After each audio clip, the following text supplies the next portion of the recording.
Assalamualaikum dan selamat pagi semua murid-murid 4 SI 4. Okey, pada hari ini kita akan belajar salah satu aspek bahasa Melayu, iaitu aspek seni bahasa. Fokus kita pada hari ini adalah untuk membuat latihan berkaitan dengan petikan sastra dan juga novel. Mari kita lihat bersama-sama. Baiklah, pertama sekali saya nak tanya awak semua. Adakah awak dah tahu format untuk menjawab soalan petikan sastra dan juga novel? Lupa, cikgu. Saya rasa awak semua dah didedahkan dengan format. Mungkin awak semua ingat-ingat lupa. Baik, tak apa. Jangan risau. Kita akan lihat satu video berkaitan dengan format menjawab soalan yang kita fokuskan pada hari ini, iaitu petikan sastra dan juga novel. Jom!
Jadi awak semua dah lihat video berkaitan format penulisan petikan sastra dan juga novel. Mudah kan? Okey, sekarang kita akan meneruskan pembelajaran kita dengan melihat kita punya petikan. Okey, saya akan tayangkan di belakang ini petikan bahan 1 dan juga bahan 2. Daripada petikan ini kita akan menjawab soalan. Sekarang saya nak tanya awak semua. Sekarang awak dah tahu jerebu. Sekarang kita bercerita tentang jerebu. Okey, jerebu ni apa sebenarnya? Kita tengok bahan, kita tak tahu jerebu ni apa.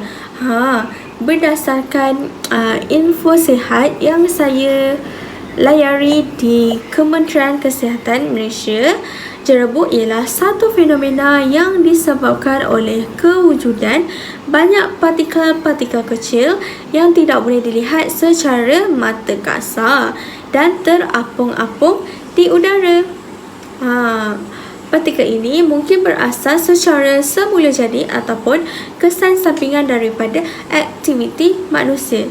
Apabila partikel ini wujud dalam kuantiti yang banyak dan juga berkelompok, ianya boleh menyekat pancaran cahaya matahari ke bumi.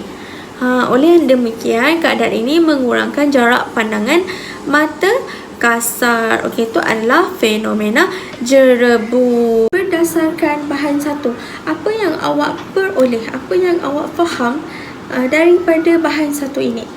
Boleh tak sesiapa beri respon? Bahan 1, cikgu, ada cerita tentang jerebu. Orang tak keluar rumah sehingga jerebu beransur pulih. Bahan 2 ada cerita tentang sukarelawan juga, cikgu. Terima kasih atas pandangan kamu. Okey, mari kita lihat sama-sama apa yang ingin disampaikan pada bahan 1 ini. Bahan 1 ini dia nak ceritakan tentang jerebu. Okay, dia nak ceritakan tentang jerebu. Jerebu ni menjadikan pandangannya kabur. Pemandangan di luar bangunan tu kabur, kelihatan kabur. Mereka sudah jarang keluar rumah sebab lebih selesa duduk di rumah dan menunggu jerebu itu kembali pulih. Macam tu. Kemudian adalah beberapa wakil sukarelawan untuk melakukan aktiviti amal. Contohnya apa yang dia buat? Dia mengadakan kempen, dia mengedarkan topeng dan sebagainya. Pada pandangan kamu, apa sebenarnya yang menyebabkan jerebu ni? Apa yang mengganggu pandangan kita? Apa aktiviti manusia yang manusia buat sehingga menjejaskan penglihatan kita? Boleh tak awak berikan pandangan? Jerebu disebabkan oleh pencemaran udara, cikgu. Contohnya pembakaran terbuka. Macam Indo ni setiap tahun akan membuat pembakaran terbuka untuk mentanam pokok-pokok baru yang lama-lama dia buang. Asap ini, cikgu, dia menyumbang kepada jerebu, sama ada dari kilang ataupun kenderaan. Wah, bagus sekali pandangan kamu. Sekarang saya nak tanya pula. Kita dah tahu jerebu ni apa, kita dah tahu faktor dia apa. Jadi sekiranya awak sebagai seorang pemimpin, apakah usaha awak untuk mengurangkan jerebu ini? Cuba awak berikan pandangan awak. Saya akan buat kempen kesedaran, cikgu. Contohnya memakai topeng muka, kita menggunakan petrol tanpa pelambang dan menguatkan kuasa undang-undang. Sekarang kita teruskan pengajaran kita dengan bahagian novel. Okey, novel yang kita kaji adalah novel Di Sebalik Dinara. Awak ingat lagi tak novel ni? Awak ingat lagi tak sinopsisnya? Ini bercerita tentang seorang ayah yang jahat, cikgu. Dia menggunakan anak kandungnya untuk kepentingan dirinya. Betul tak, cikgu? Ingat-ingat lupa? Okey, tak apa. Saya akan tayangkan lagi satu video untuk awak ingat semula, imbas kembali cerita tentang Di Sebalik Dinara ini secara ringkas. Bernama Farisha yang telah ditawarkan bekerja di Softlab. Setelah bekerja di Softlab, dia mendapati Softlab ialah syarikat yang diasaskan oleh ibunya Medina dan bapa kandungnya, Carl. Carl dan Medina merupakan saintis hebat. Tetapi Carl telah mengkhianati Medina sehingga menyebabkan mereka berpisah dan membenci satu sama lain. Medina atau dikenali sebagai Marilyn menyimpan dendam terhadap Carl lalu menyebarkan virus ke dalam puisian komputer Dinara. Farisha ditawarkan bekerja di Softlab untuk menyelesaikan masalah tersebut. Manakala Carl yang sudah uzur dan sakit ingin memindahkan fikirannya kepada Farisha agar meneruskan impiannya. Dalam usaha itu, dia dibantu oleh Dr. Messi, Akram dan Khairul Anwar.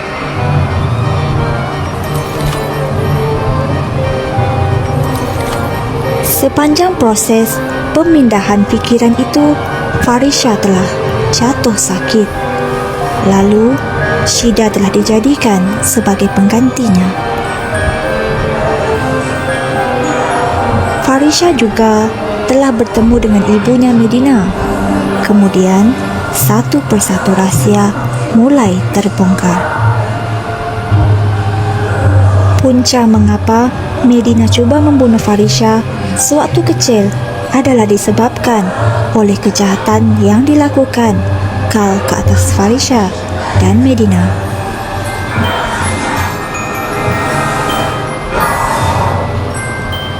Manakala Akram dan Alia ternyata adalah signboard ciptaan Sambungannya Carl. ada lagi tak? Ada 3 cerita. Yelah, dekat ni ada tak? Ada 3.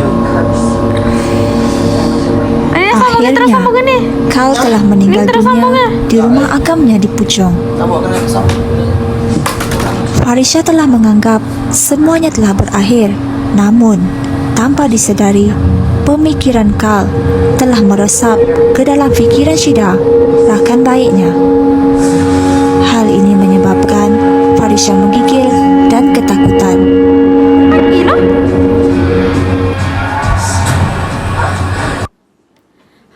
Sekarang awak dah tahu persoalan, awak dah tahu tema, awak dah tahu nilai pengajaran dan juga watak.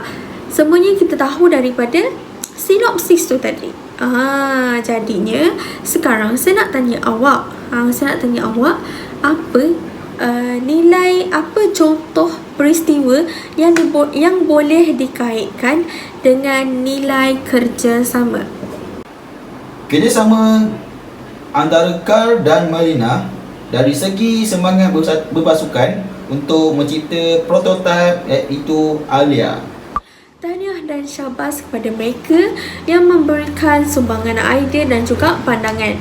Okey, di sini saya sertakan juga beberapa nilai kerjasama yang boleh kita gunakan. Jadi itu sajalah topik kita untuk bahagian petikan sastra dan juga novel.